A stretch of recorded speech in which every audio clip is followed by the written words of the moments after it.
Boo. I am what people call an opinion. Did I scare you? Anyways, starting off with the one and only Master Fool. I'll dedicate a whole video ranting about this imbecile, but right now all that matters is that he's irrelevant. There's nothing that will ever redeem this guy, to be honest. He was always bland as hell and never lived up to the wise mentor title the writers tried to shove down our throats time and time again. They wrote him out of the show halfway through the first arc in the worst way. Worse than how they wrote Khloe out of the show, to be honest, passing the craziest responsibility to a 14-year-old without any regards for her mental health and the consequences it'll have is great. Bro just ruined a bunch of kids' lives and dipped. He was never a mentor of anything. He doesn't exist anymore. He's nothing to me. Khloe Bourgeois. We could have had it all. I'm so sorry the writers fucked you up this bad. I know they exaggerate her tantrums for comedic purposes, but it's not funny, it's just annoying at this point. After the Damnation arc I stopped caring. Derision and Revolution discussion videos coming soon, by the way. Revolution is Khloe at her worst, I'm afraid.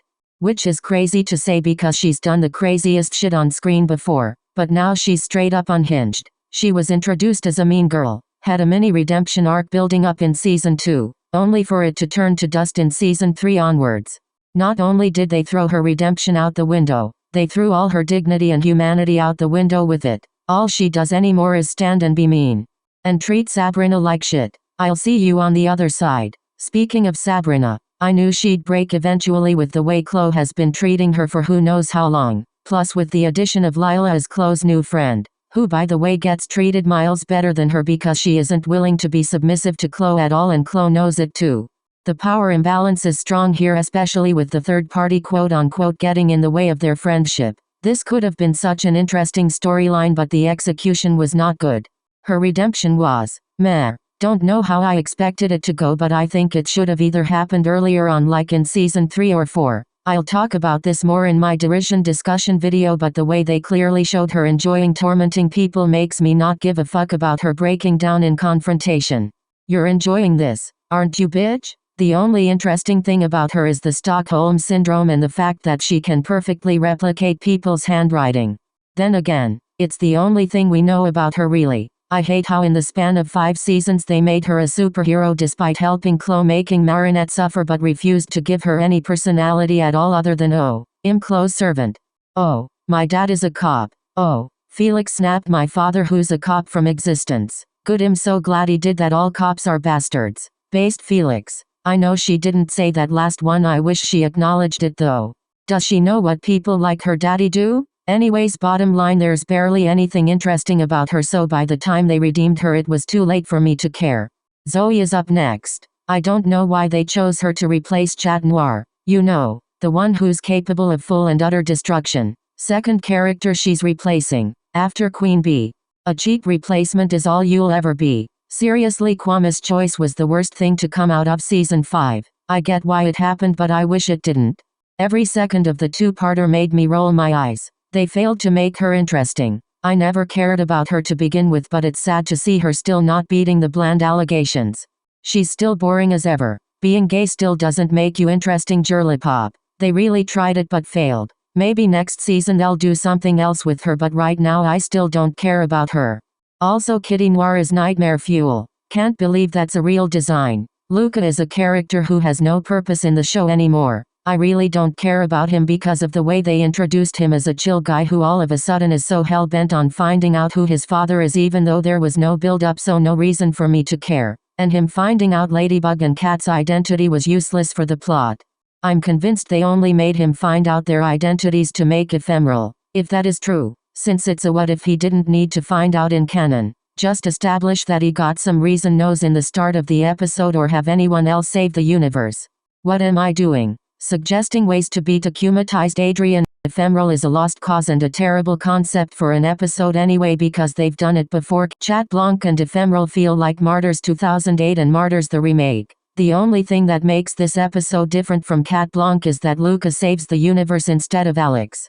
But guess what? I don't care. He was quiet for the rest of the season after Wishmaker, and we didn't even see him reflecting back at home or anything. It seems like they literally forgot that happened. He never appeared again, and this was only addressed once a whole season later and led to Luca being written out of the show for a stupid reason. Migration is something that should have happened a long time ago, and even that is bullshit to me because he really doesn't need to leave the country just because he knows their identities. Should we tell Alia and Kagami and Nathalie to leave the country too? They know her identity. By the end of season 5 half the cast knows her secret identity. Should we send them off to Brazil? Oh, but Luca is a different case because knows both. So what? Damn, and to think I used to care about this guy. He was my favorite stoner after Jagged and Alex. You're nothing to me now, Luca. You know what? Stay in Brazil and never come back to the show. Julika ate you up. Suhan is a character that I forgot existed. He had a promising start, to be honest. They really brainwashed me into thinking he'd be a better mentor than Master Fool. But guess what? He's just as bad. Only he didn't ruin Marinette's life by making her guardian and granting her memory loss of the best times of her life with no way to gain them back. Plus the responsibility of keeping an entire team of superheroes fighting crazy motherfuckers together. He, just like Master Fool, is not a mentor, let alone a wise one. He's done nothing to help Ladybug. It's like he doesn't exist. The only reason he exists is so we can have another old man to replace Master Fool. Alia, I can't believe she ended up in this video. I actually found Ladybug replacing Chat with her really interesting. You know, because they actually know each other's identities. And it was really funny if you remember Miracle Queen. Marinette doesn't, apparently. But with the way the writers fucked her up in season 5, I'm starting to get bored. I'm either appalled or half asleep whenever she's on screen now.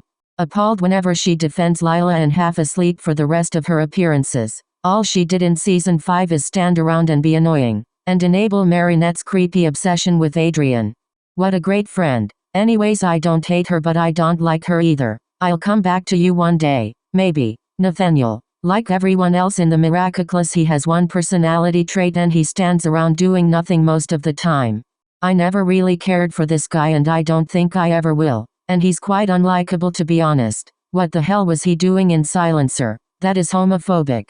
Tomoe. What is her purpose in the show? Abuse Kagami and collab with Gabi. That's it. She's a one-dimensional character with zero backstory or reasoning behind anything she does. And that's why we do not care. Who's we? Me and the voices. In season 5 there are mentions of a deal with Gabi that has to do with the Miraculous, so people can only make theories about her, but nothing has been explicitly told in the show. What the hell is the deal with her? It's too late for me to give a fuck, honestly. Anyways, there's probably more characters I don't care about, but they must be too forgettable for me to remember. Super minor characters aside. Alright, that was the video. Don't forget to stream Jimin's solo.